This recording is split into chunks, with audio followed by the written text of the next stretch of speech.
Welcome, everyone. My name is Natasha, Wright, and you are tuned in to Event Gem. My guest today is Celest Dunn.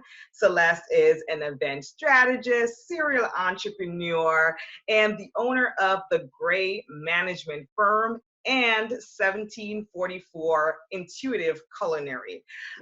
So I was excited to have her on today because I met her at the Black Business Expo at the Urban League. And one of the things that I do before attending an event, my strategy is I check out who the speakers are and, follow them on social media, see what their background is, and see if there's any synergy before attending the event so I can talk to them, figure out a way for us to collaborate in some way. And so when I saw Celeste's background, I was like, she would be perfect to be a guest on Event Gems. And so I'm so honored and excited that she's here with me today. So can everyone please welcome Miss Celest Dunn. Hello, Thank you for being everyone. here. Yes. So just give you a little bit of background. So I told you a bit about her, but she has been an entrepreneur for 18 years and has worked on strategic projects with brands such as Disney, Ciroc, Hilton Hotels. These are all like heavy hitting corporate clients. And so one of the things that I really wanted to have her talk about is, how can small business owners really be global and think like corporations or think like corporate entities in order to use events to market our products and services, right? Sure. So one of the things that I read in your bio is that you will have the ability to hack the content, right? Sure. So I wanted to explore that a little bit more and understand, like, what does hacking the content mean in terms of planning an event? Because we've heard about content is king from a social media perspective, and Absolutely. how we need that to market our businesses and our services and our products and so on. But when I hear hack the content, I'm even more interested, and I want to get the juice on what that means and how we can utilize that, in our events as we go forward as small business owners. Sure, absolutely. Thank you so much for having me, Natasha. Just want to say it's a pleasure to be here. Excited to share with you. Excited to share with your listeners and viewers. I think we're going to get into some great stuff. Yes. This show, so I'm excited. As far as hacking content, so it's terminology that I started to use about 5 or 6 years ago. Tech, of course, has risen significantly, and we always hear about hacking. Hacking was where basically there was something that you might not have been able to have access to and gained access to it through a strategic move or an insightful idea or in some cases legal matter. But more than anything, it was the ability to gain access to something that you did not normally have access to.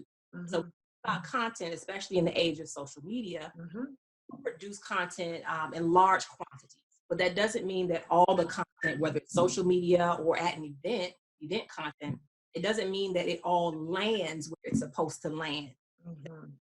Yeah, absolutely. In order for that to increase, in order for you to increase the ability for your content to land in that specific target market, to land on that specific viewer or audience member, to land that particular potential customer, I find a strategy that I use within my firm and with my clients about hacking content. So a client comes to me with a specific brand, a product, or an event.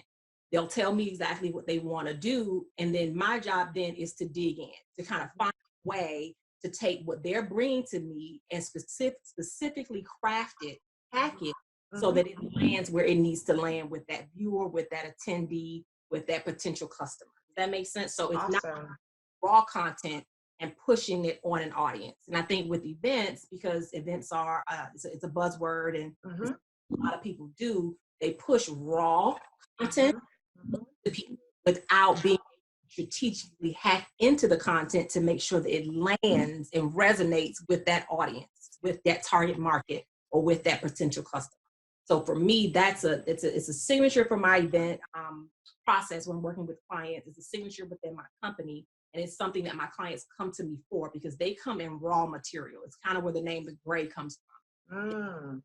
It's a gray space. It's a big idea. It's a new product. And we're trying to figure out how to narrow it down, how to curate it so that it lands specifically where we want, so that people are consuming our material or our content in the way that we desire. In order to do that, you have to hack it. You have to dig in. You have to find a specific lane, a specific methodology for taking that content, breaking it open, unpacking it, or compiling it in a way. Sometimes you condense it, sometimes you expand it specific to whoever your target market is. So that's in a nutshell what hacking content has to do. It works with social media, it works with events, it works with speaking.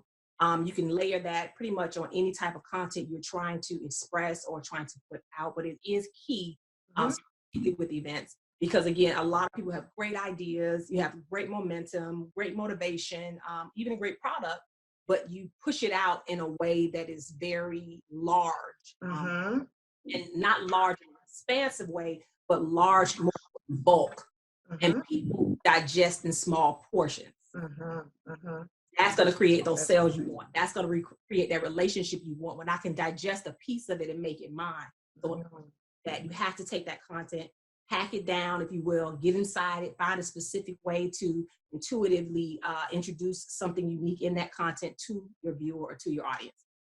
Oh, that's fantastic. I love that. I've never heard content being explained in that way before, but it's really juicy, and I'm sure that, we can all learn from that, because essentially what you're saying is don't just like push out the content. You have to also think about different people's learning styles as well, and how people consume information. For example, if you're doing a technology conference or a medical conference, for example, I think that a lot of times when people go to some of these industry events, it's a lot of jargon that is thrown at you, and especially if you're not, in depth into that field or that industry, you don't really understand it and you don't really get it. So it's like, how can you cater to the audience's learning style so that, they can intuitively get the information, but also for that information to resonate with them, so that it can resonate with the brand or the product or the service or whatever it is that you're offering. So I love that.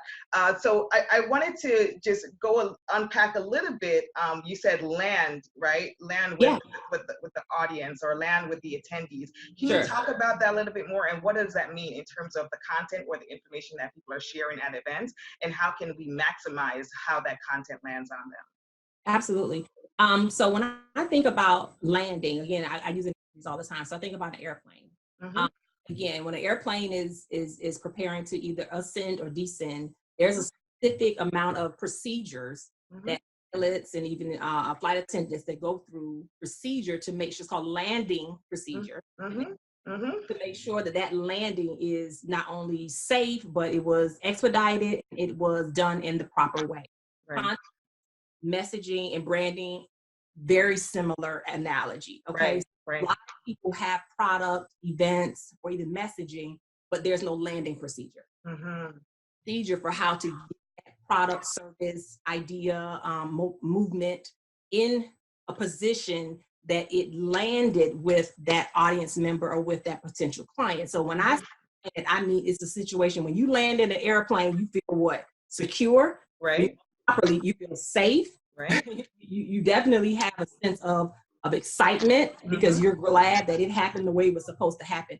All of those same things should happen when you're introducing product, brand, or marketing to a potential new audience. If a person is walking away confused, is walking away without understanding, a person not feeling secure, then that product, service, or messaging has not landed properly with that consumer or with that potential consumer. So that's the difference a lot of times between a sale and a non-sale, because it land with that particular audience properly.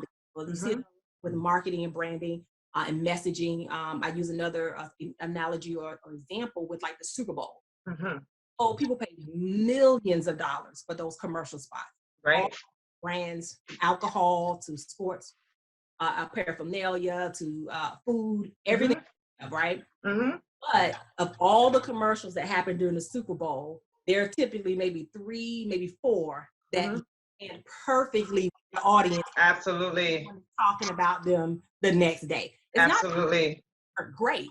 And they spend millions of dollars, and they will likely convert as well and be productive for that brand. But there's those 4 that really landed across the board, and everyone is talking about it. That is what I mean by landing. Even if you're not an alcohol drinker, Budweiser, because something about it procedurally landed right with you to the point where maybe it was comedy, maybe it was their color pattern, maybe it was the it landed perfectly with you enough for you to remember the content, whether or not you consume the product. 9 times out of 10, you would think twice about consuming that product. You may want to consume it now because it landed just right with you. So that's what I think about when I speak about landing. When you take a product or brand or message or an event, and I think, and I always encourage, and I'll drop this out there, event gems. That's why I know, and I always encourage event producers or people who have any events to get feedback after the event. Right. That's the only way you can truly tell how your event landed on the audience. Okay, so you've gotten them in the building, they purchased a ticket or have chosen to attend, but once they got there, did you convert? Right. Your message or your brand or your product land with them. Absolutely. Surveys, feedback, follow-up emails, thank yous. This is the way you find out specifically what landed and didn't.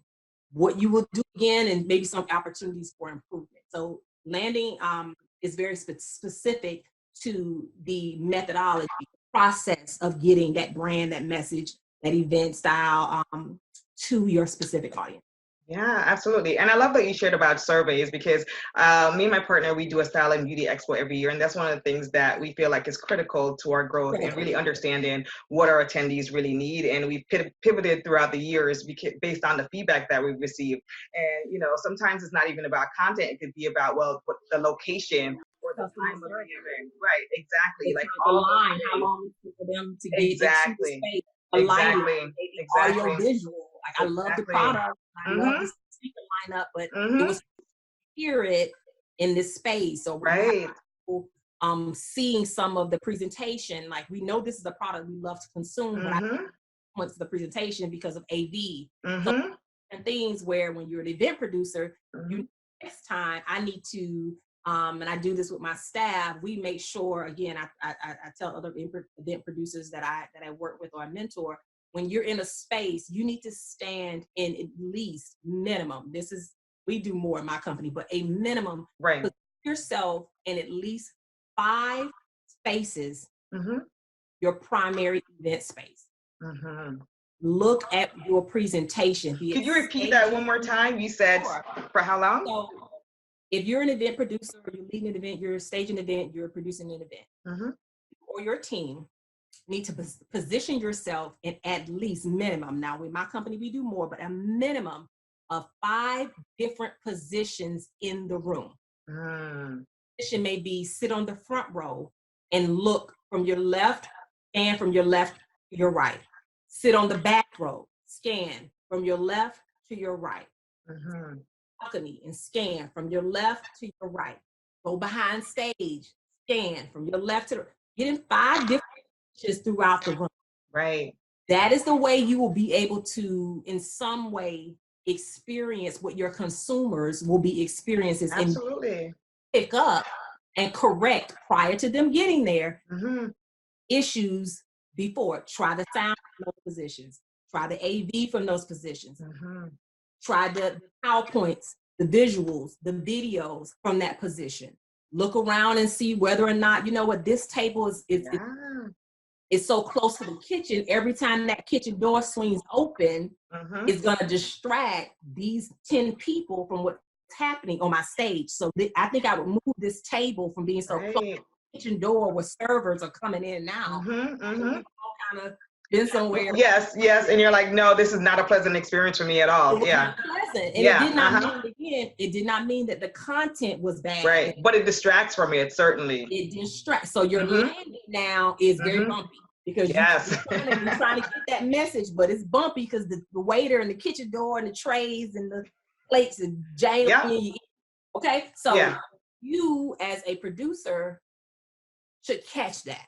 Yeah. Really should catch that. If you're in an open air environment outside, specifically, you want to stand in a minimum of 5 different positions and evaluate what your consumers are about to receive. That is fantastic. Yes, I think that that's great. And that also goes down to planning too, right? Because if you're Absolutely. rushed and you're, last minute, then you really don't get that opportunity to have that holistic view of what the attendees might get once they come Sure. in. And that shows that you've been an entrepreneur for 18 years. Now, let's just say she's been an entrepreneur. Look how young she is. And she has been an Well, entrepreneur for good 18 genes. years. Father, mommy, and Congratulations. daddy.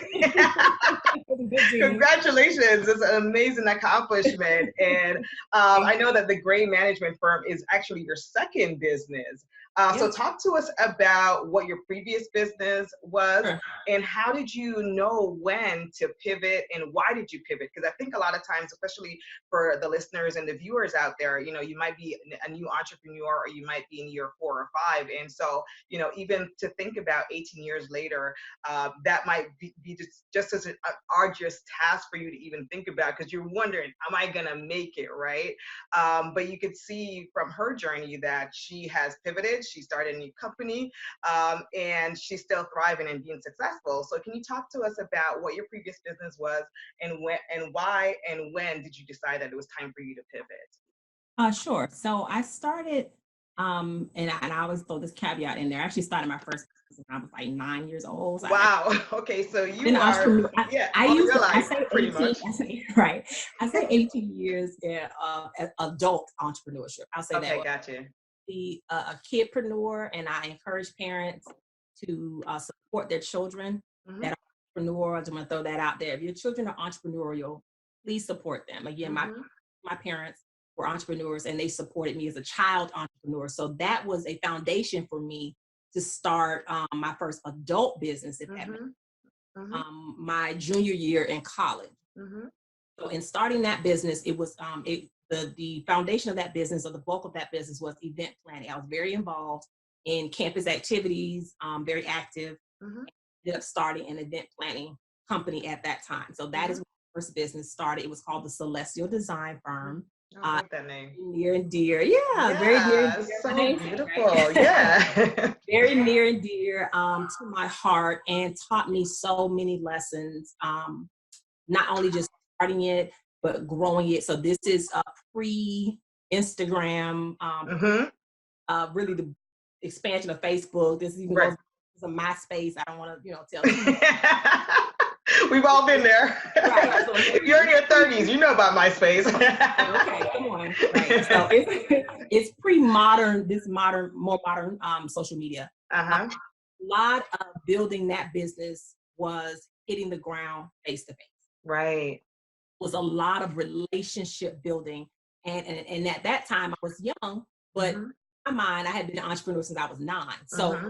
then I didn't deal with a lot of fear around engaging people around my business. Now, it didn't mean Mm-hmm. I had challenges. It didn't mean I wasn't still a minority, African American, a woman under 30. I mean, I was in my 20s. Right. Right. Right. So it was still challenges, but I had that confidence having started businesses and run them and had the experience as a child. So I started it called Celestial Design Firm. And actually one of my first major contracts was with the Hilton. And I always Nice.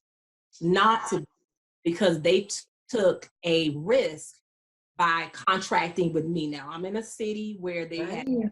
options, but because I went in and had done my work with as a vendor, so Mm-hmm. a wedding, Mm-hmm. lots of wedding. I've probably done over 300 weddings. Wow. A lot of Amazing. weddings in the Yeah. beginning. And you So deal with the someone, bridezillas, so that means that you have a lot of patience. I can imagine. I have to be honest. So I have to be honest. I have to be so honest. I Uh-huh. have blessed. Mm-hmm. I've had amazing brides. I don't have one bride. I have a half of a bridezilla story, and I don't blame her. Yeah. It was a lot of family pressure. And I just think she was a little bit stressed out. But Right. Right. I literally have been so blessed to Wow. not have had any crazy bridezillas. And I think, again, I'm going to bring it all back, have Mm-hmm. to do with relationship and conveying the message of security to your clients. Mm-hmm.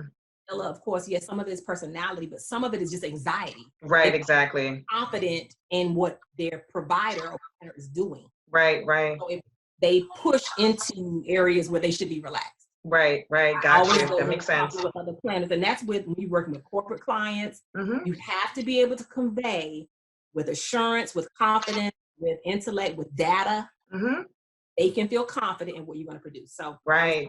Got you. So that was how you were able to secure that contract with Hilton. That's how I was able to secure the first contract with the Hilton and work with them for over 8 years. Wow, that's amazing. So, over 8 years. So you must be really good at what you do. In case you were wondering, she's amazing at what she does. Because for a corporate client to retain you for 8 years, that's phenomenal. Because they, like you said, they have so many options. I was in my early 20s. Wow. I was early 20s when I first got that contract. And as another nod to my appreciation for my work with the Hilton, particularly was my staff was also very young. Wow. So it took a lot of training. I trained a lot of college students. Really had a passion, but just needed the training. So I trained, and we were able to go in and really set a standard within the hotel that we work in, specifically the Hilton, and we them successfully for, like I said, about 8 years, and it was a great partnership. I still am very close with several people from that hotel to this day. Wonderful. Leverage that relationship into more business over my time. So it is critical. So I had that business for well over 10 years, and about 5 years ago, here's the pivot. So I moved out of weddings. I was doing a lot of weddings in the beginning, saturated with weddings.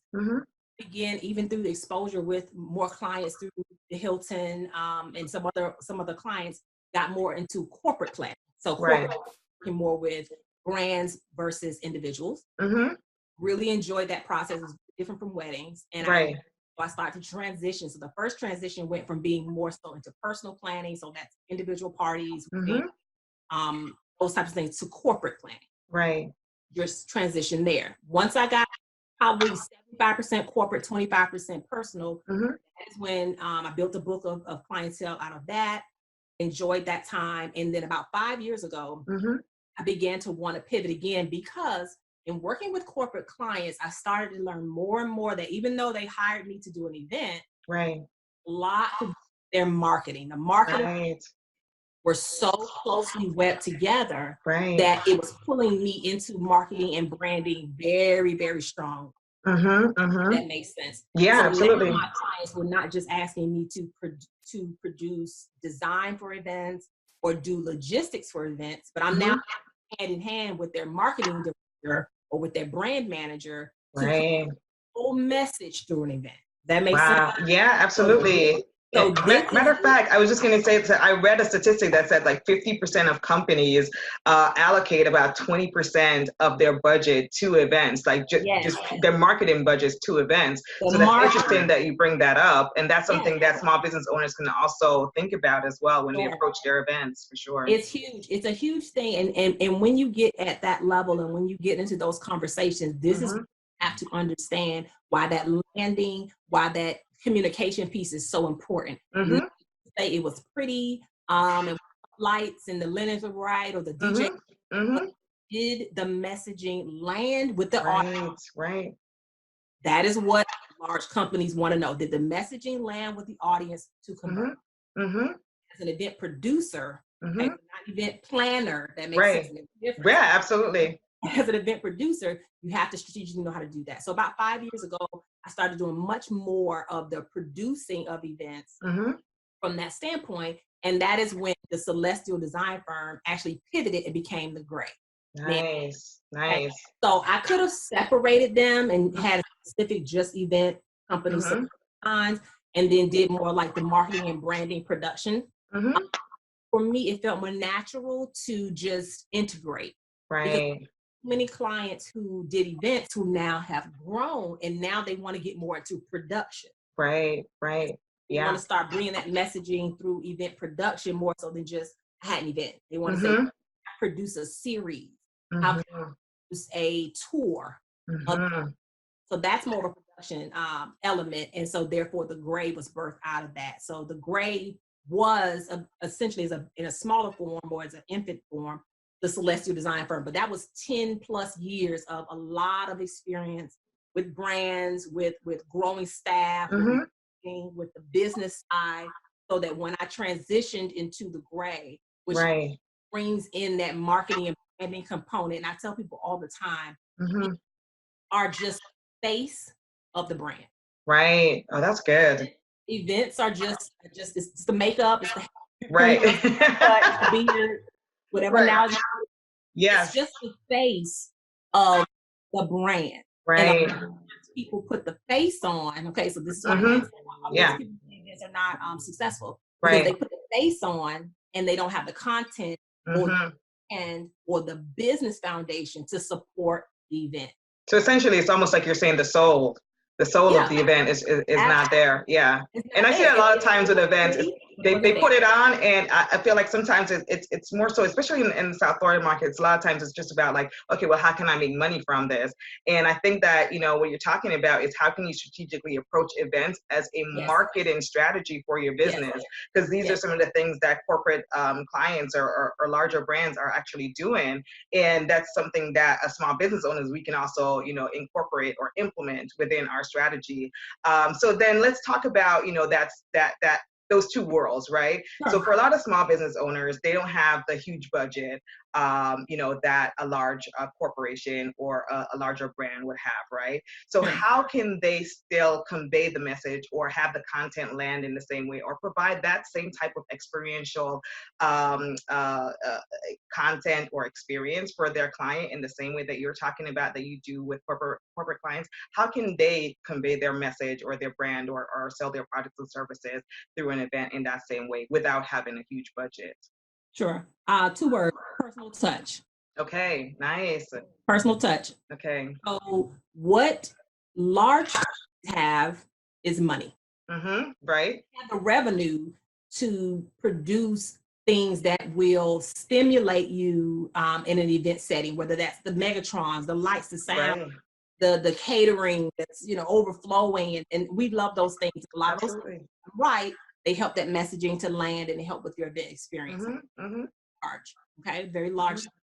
You still feel you know, consumed by it in a good way, but it's large. Right. I tell all businesses, what the number one mistake that I think small businesses or small brands where we have gone wrong.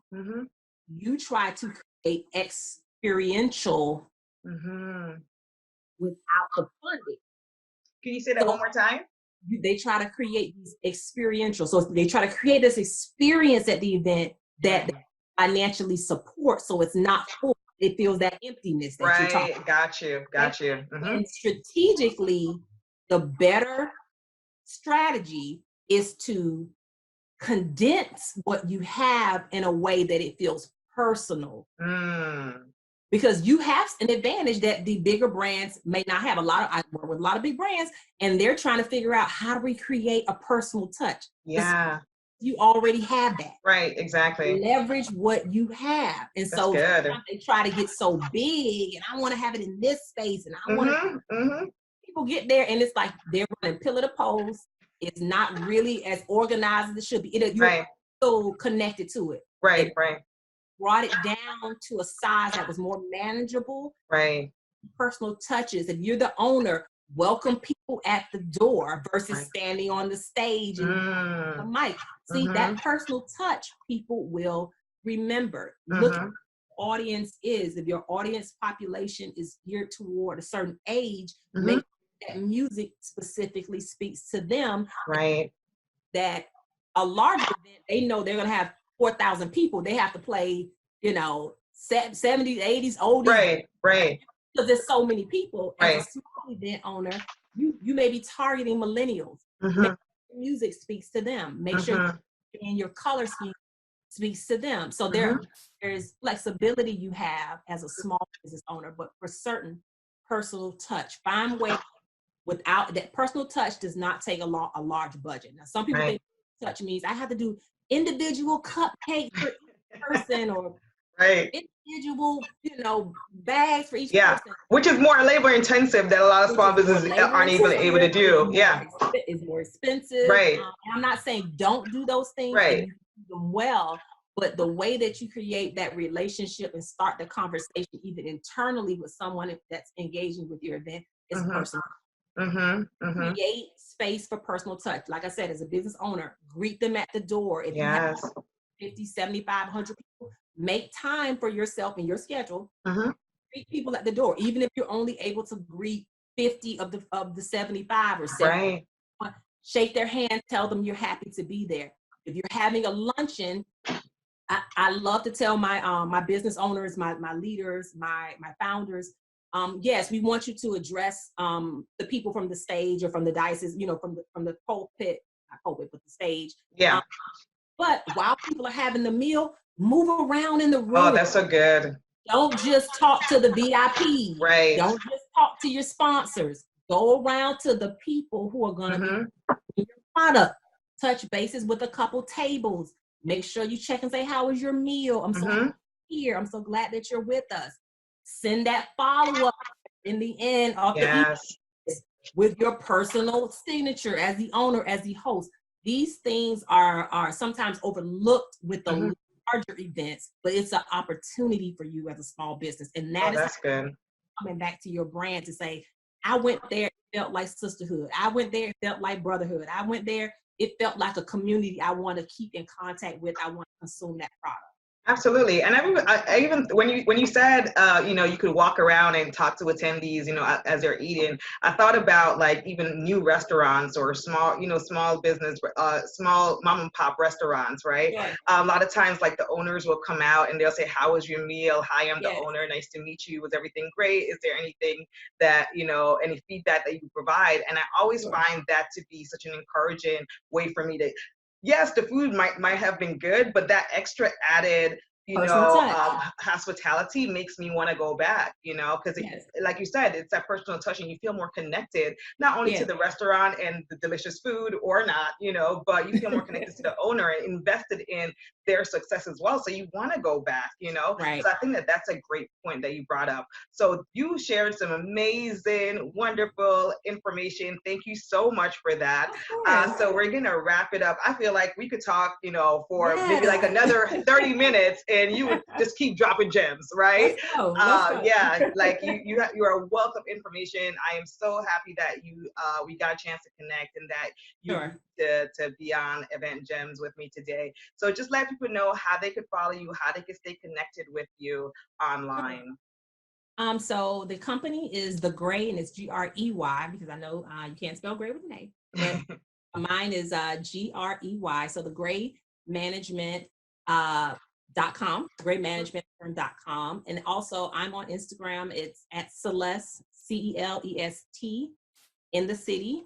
The Grey.mgt is so our Instagram, and then 1744. So it's Dine, DINE 1744. So those are all three of my handles, my personal handles, Celest in the city, the Grey.mgt, and then Dine, DINE 1744. So those are all of my handles. Again, we'd love for you to come by the website, again, The Grey Management, and we're here ready to serve. Would love to connect with my small business owners as well as my large brands. And I thank you, Natasha, for this platform. I think please continue to do so, providing this information and this opportunity for small businesses and just people to have information. It's just so critical, and I really appreciate the opportunity. Absolutely. Well, thank you for being here. So what is one last event gem that you haven't shared? Because you shared multiple, but one last event gem that you want to just close out with today? Okay, I would say this. If you are an event producer, or event planner, or someone who's hosting or throwing or preparing an event, make sure that you are mission focused. And if you're mission focused, you'll get the money. And I know that seems trendy or even like a tagline, but people don't understand that when you connect with someone through a mission or through a message, their purse becomes open.